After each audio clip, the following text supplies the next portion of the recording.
Here at the Masternodes, we are not making any claims as to income you may earn. Before entering any agreement, please use caution and seek the advice of a professional advisor, such as attorney or financial advisor. Please ensure your own research is done before investing any money into the market. Yo, yo, yo, you already know what time it is. The bird is the word. My name is Ryan Prendez, and this is my business partner, Nestor Sanchez. What's up, y'all? Hope you guys had a good week. And we are the Master Nodes. Remember to follow our personal social media accounts to stay up to date with us. Mine is at Rye the Crypto Guy, and my boy's Nestor is at Masternode1.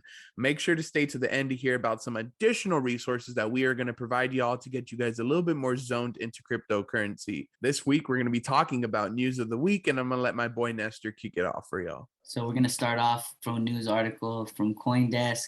This is talking about Visa, MasterCard, and PayPal, how they're all suspending operations in Russia, because as you guys know, there is a war going on because Russia is invading Ukraine. There's a lot of fear in the markets because of it as well. This is why we are going over it. So Visa will begin working to discontinue transactions in Russia, but it could take a few days, and MasterCard said it will suspend all network transactions and services in Russia. So once this is complete, all transactions initiated with Visa cards issued in Russia will no longer work outside of the country, but any transactions that happen inside of the country will continue to work. Crypto companies, they're also called to suspend either transactions or accounts from Russian governments and companies, but not all of them are on the same page about this stuff. Ukraine has asked Coinbase, Binance, Huobi, KuCoin, and other cryptocurrency exchanges to stop and cease transactions from certain accounts. But like I said, not all of them are keeping the same stance. We have Jesse Powell, who is the CEO of Kraken, who was not initially called to suspend transactions. He said that the company would only do so if it is legally compelled to.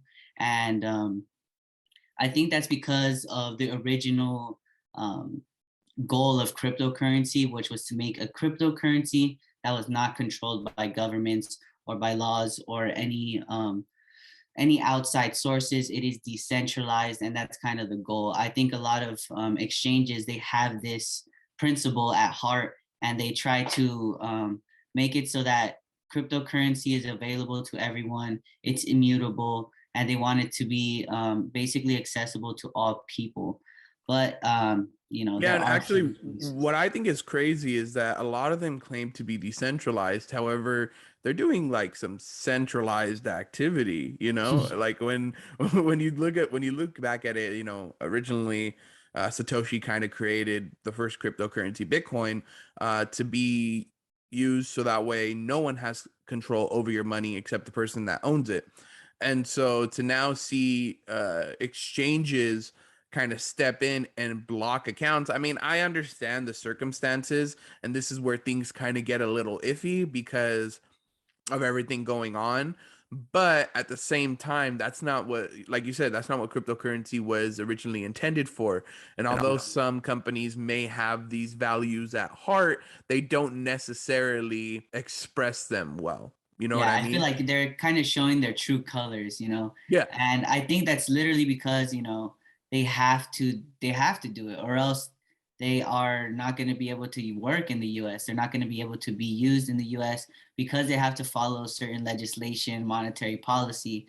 And if the US decides to sanction Russia, well, hey, these are US companies, so they're going to have to abide by that. They're going to have to work with the US as well. And this is, I think, proves the point so much. Not your keys, not your cryptocurrency. These cryptocurrencies have your keys, so they can stop you from making transactions. They can ban your accounts.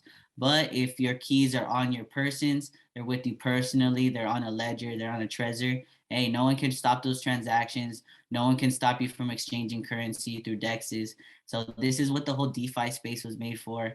But hey, they can only do that if you are on their centralized exchange. Yeah, and that's why a lot of places have been recommending to kind of take your money offline because then it avoids all of this mess in total. So another news topic that we actually wanted to bring up to you guys, which was pretty significant, was President Joe Biden being set to sign an executive order on U.S. cryptocurrency strategy this week.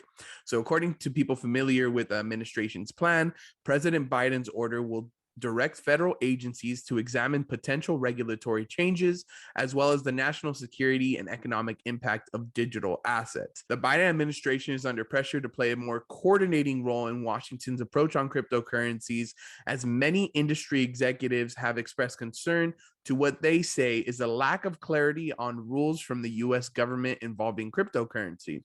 The executive order, which has been in the works since last year, will require federal agencies across the government to report later this year what they're doing in regards to digital tokens. President Biden's executive order is also expected to address the possibility of a US issued central bank digital currency, or CBDC.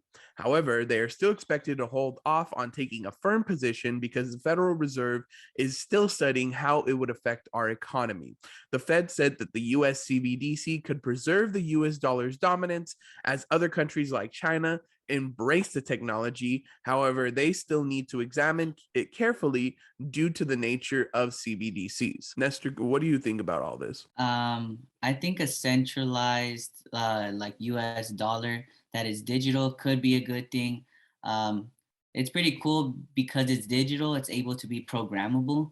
Mhm. So I think they could use this in terms of like stimulus checks, in terms of like EBT or helping other people. They could make it so that you're not able to buy certain things using this money. Yeah, similar to EBT, like you're not able to buy certain foods, like hot foods. You're not able to buy food that's already prepared, but you can go to the grocery store, buy your groceries, buy things like that. I think it could be more programmable in that sense, which kind of gives the government more control. But because it's centralized, I think it's pretty interesting. You know, digitized money. It has a lot of pros, but you know there are those cons because it's centralized. It's basically going to be the same thing as the U.S. dollar. I think it's still going to inflate over time, so it's going to lose value over time. But I think that's just the way governments they need their money because they incur a lot of debt. That inflation is actually helping them lower the value of that debt. So I think it's kind of like a double-edged sword. It could be good bringing that digital side to the currency, but it could be bad because either way it's centralized. It's still going to have similar problems that we do see with the U.S. dollar. Yeah. And also, you know, they're competing with the digital yuan. So I think that's why they're so pressed to kind of get this done fast and get this done because they're competing with China as well. Yeah, and I definitely agree with you. I think that the US CBDC will definitely be used as an additional tool in the terms of like the whole United States utilizing inflation to lower down its debt.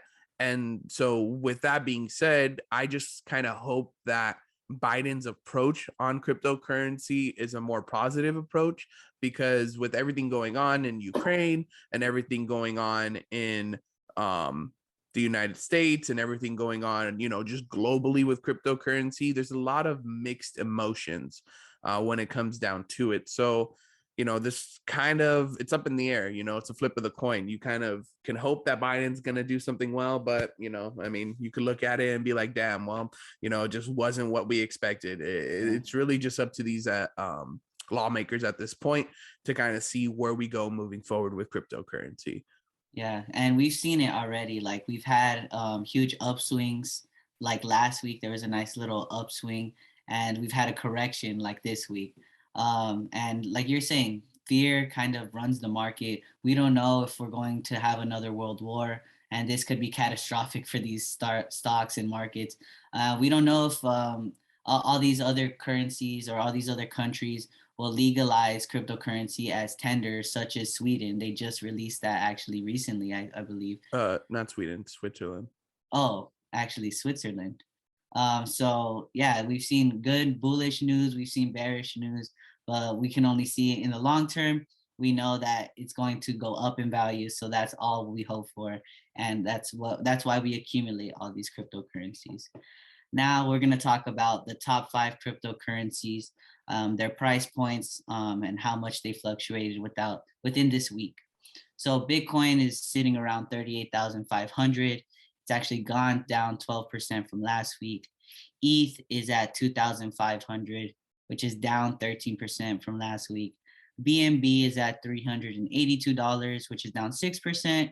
XRP 71 cents, down 8%. And we have Terra, which actually breached the top 5, and it flipped ADA. It is at $85 and it's down 6.8%. So kind of a down week this week. Not very good, but like I said, it was a correction. We did see a nice influx of cash coming into these markets last week. Bitcoin had hit, I think, $45,000 at one point. So we're seeing a nice correction from this. What do you think about today's price points? I actually think the opposite. And the reason why I say that is because if you look at it on a larger scale compared to like the last 6 months, we see this really big downtrend. And I feel like we reached a really high point, last year when it came to cryptocurrency being really hyped. And we always see these trends after a halving. So, we see cryptocurrency being really hyped, it goes up, soars in value, and then drops down. And I feel like we're in this moment right now where a lot of traders are taking advantage of this stable-ish downtrend. And what I mean by that is if you look at cryptocurrency on the 15 minute, the 1 hour, the 4 hour time frames, you could see a lot of positions being taken in terms of trading. And so a lot of people are really reaping the benefits of this downtrend because even though the market's going down, you could still make money in this market. And so I think when we look at those trends, we see a lot of position traders or scalp traders really taking advantage of this market currently. And so what I also think is the reason why this market is in such disarray right now is because of everything going on. There's a lot of confusion amongst investors. If you look at the Bitcoin fear greed index scale, you could see a lot of investors are still very fearful of the market. And not only that, they're very confused. And what I mean by that is, you have, President Biden coming out this week saying, what the US strategy on cryptocurrency could be. You have Russia potentially utilizing cryptocurrency to help fund their war, or the Russian citizens utilizing cryptocurrency because the Russian banks are only allowing them to take out $20. You have senators like Elizabeth Warren coming out and pointing this out and saying how cryptocurrency could be a concern. You have, like Nestor said earlier, Switzerland coming out and legalizing Bitcoin and Tether as legal tender within their country. And so looking at all these like kind of things going on, it's really a confusing time for the cryptocurrency community. No one necessarily knows where exactly it's going to go. It could go up, it could go down, it could go sideways. We don't know. It's just a matter of time, and so I think right now the best thing to do is to take advantage of this downtrend or stable-ish downtrend and look at the 15-minute scale. Look at the, hour scale. Look at the 4 hour scale and try to like see if there's a great position that you guys could enter to take advantage of this opportunity. And we're gonna go over this a little bit later, but right now me and Esther have been getting into leverage trading. And so right now we're really taking advantage of how the market's moving overall in order to, kind of profit as much as we can during this time. Yeah, definitely. Our goal is to make money all the time, whether the market's going down, sideways, upward, or all the way in between. So yeah, that's what we're trying to do. Obviously, buying and hodling for the long term. That's the move for the long term. But what about now? We want to make money now. So Mhm. that's why we're trying to do all these different things to learn about it, learning charting, learning all that stuff. hmm Definitely. And that kind of wraps up today's podcast, guys. Remember to follow and subscribe to our personal social media accounts to stay up to date with us on Instagram, Facebook, LinkedIn, TikTok, Twitter, all at the Masternodes. Our visual podcast experience can be found on YouTube, and our audio podcast experience can be found on Spotify, Apple Podcasts, Google Podcasts, Stitcher, and all your other favorite podcast sources. Remember to visit us at www.themasternodes.com. Again, that's www.themasternodes.com, and subscribe to our email list to receive the latest and greatest cryptocurrency information. We send out those emails every Friday to get you guys updated on market updates, to get you guys updated on, news updates, vocab terms we feel you need to know, and just to get you guys updated on us. We also have another couple opportunities for you guys. We have a Discord that's coming out, or it already came out, and we have all these cryptocurrency individuals who know about NFTs, staking, yield farming. Obviously, you guys can ask us questions directly. We go live there now every Sunday, and we're also looking to do some more live charting and breakdowns of the markets on there as well. And like we also had said before, we are joining with I Am Academy. They are a multi-million-dollar business that teaches people how to trade. They go live, they interact with you so that you can make money when the markets are going up, when the markets are going down, when they're going sideways. And that's using leverage, using trading, and ultimately learning how to break down markets in general. So this is a great opportunity for you guys. If you have a question about it, if you want to join it, learn about it, get some more information, you could always comment or DM us at any of our social medias or even down on this video below. As always, thank you guys for tapping into this podcast. We appreciate it. And, we hope you guys have a great day, and bless up. Yes, sir. All right, guys, make sure to choose kindness and have a great day.